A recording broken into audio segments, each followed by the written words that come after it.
So hello everyone, welcome back to my YouTube channel. आज हम बड़े इंटरेस्टिंग क्वेश्चन के साथ एक और वीडियो लेकर आए हैं। हमारा क्वेश्चन क्या है, 1/a plus 1/b equal to में 1/13 where a and b belongs to positive integers. मतलब जो a और b की वैल्यू होगी पॉजिटिव इंटीजर होगी, मतलब 1 2 3 ऐसी होगी। ठीक है, तो हमें पता लगाना है a प्लस b की वैल्यू क्या होगी। ठीक है, तो चलिए अपना क्वेश्चन शुरू करते हैं।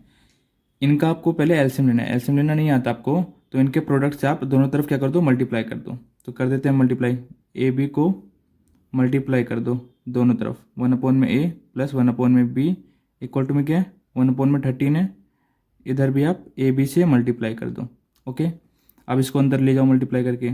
ये जो ए बी है पहले इसके साथ मल्टीप्लाई होगा, फिर इसके साथ मल्टीप्लाई होगा। तो ए बी अपॉन में ए प्लस ए बी अपॉन में बी इक्वल टू में ए बी अपॉन में 13 हो जाएगा।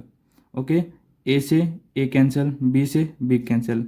यहाँ से हमारा इक्वेशन क्या आ गया, बी अपॉन में ए प्लस, सॉरी ए नहीं है, ये तो कैंसिल हो गया, बी प्लस में ए इक्वल टू में ए बी अपॉन में 13। अब ये जो 13 डिवाइड में है ना, ये वाला, ये इधर जाके क्या हो जाएगा, मल्टीप्लाई में आ जाएगा। क्या हो जाएगा इक्वेशन हमारा, 13 बी प्लस में 13 ए इक्वल टू में क्या बचा, ए बी बचा। 13 तो उधर चला गया।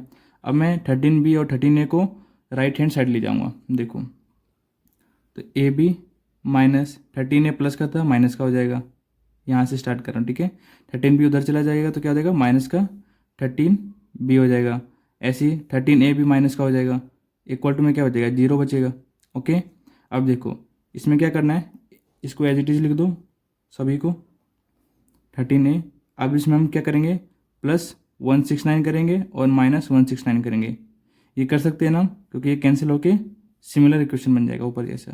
ठीक है, इसके बाद हम क्या करेंगे, देखो ए बी माइनस में 13 बी माइनस में 13 ए प्लस में 169 को ऐसे रहने दो।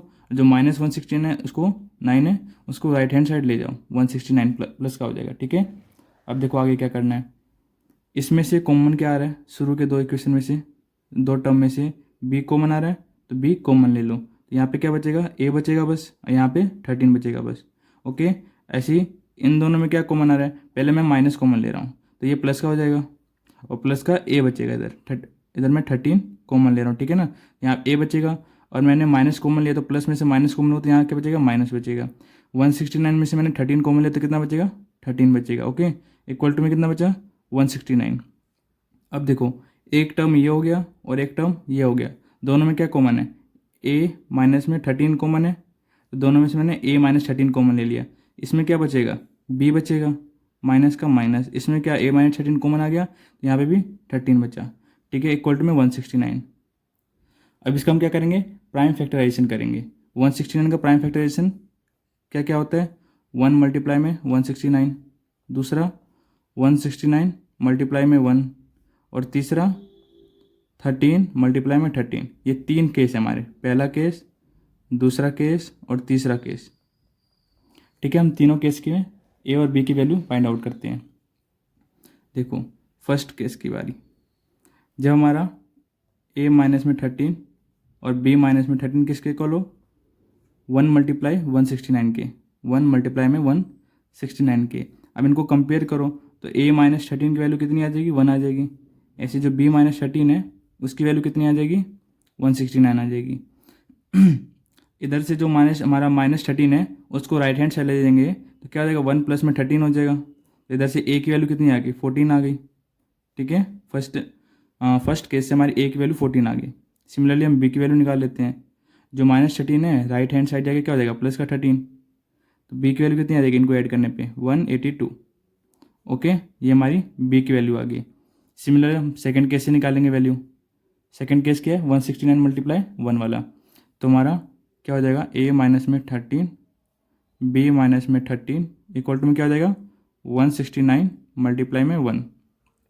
ओके, अब इसको कंपेयर करो आप, तो ए माइनस में 13 की वैल्यू कितनी हो जाएगी, 169 हो जाएगी, और बी की वैल्यू कितनी, बी माइनस 13 की वैल्यू कितनी हो जाएगी, 1 हो जाएगी। जो पहले लिखा है उसको पहले से कंपेयर करके लिख देंगे इक्वल। ठीक है, इधर से हमारा ए की वैल्यू कितनी आ जाएगी, अगर जो -13 है उधर प्लस में चला जाएगा ना, तो ए की वैल्यू कितनी आ जाएगी हमारी, 182 आ जाएगी। ओके, ये सेकंड केस से आ रही वैल्यू ए और बी की। इधर से बी की वैल्यू क्या आ जाएगी, 1 प्लस में 13 और b इक्वल टू कितना हो जाएगा 14 के। ओके, अब हम अपना थर्ड केस देखते हैं, 13 मल्टीप्लाई 13 वाला। ओके, 13 मल्टीप्लाई 13 वाला केस। तो a माइनस में 13 है और जो b माइनस में 13 है वो किसके इक्वल होगा 13 मल्टीप्लाई में 13, एक ही केस हो सकता है। तो इधर से हम कंपेयर करेंगे तो a माइनस 13 की वैल्यू भी 13 आएगी और b माइनस में 13 की वैल्यू भी 13 आएगी। इधर से हमारा a की वैल्यू कितना हो जाएगा, जो 13 इधर का इधर ही रहने दो और जो माइनस 13 है वो राइट हैंड साइड जाके हो जाएगा प्लस का 13। तो a की वैल्यू इधर से कितनी आ गई 26। ठीक है, सिमिलरली इधर से आ जाएगा हमारे b की वैल्यू 13 का 13 रहने दो, जो माइनस का 13 था राइट हैंड साइड के प्लस का 13 हो गया और इनको प्लस करोगे तो कितना आएगा 26।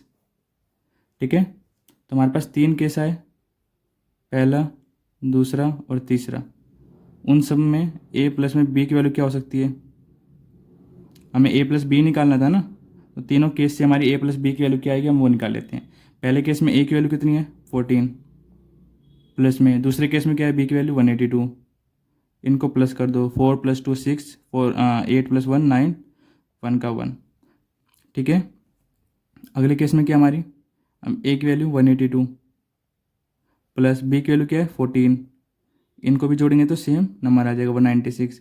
अब थर्ड केस में a की वैल्यू क्या है 26, b की वैल्यू भी 26, इनको प्लस करोगे कितना आएगा 52। तो हमारी a प्लस बी की वैल्यू कितनी हो सकती है, a प्लस बी की वैल्यू हमारी 190 में 196 हो सकती है और 52 हो सकती है। ये हमारा इस क्वेश्चन का आंसर हो जाएगा। Okay, thanks for watching.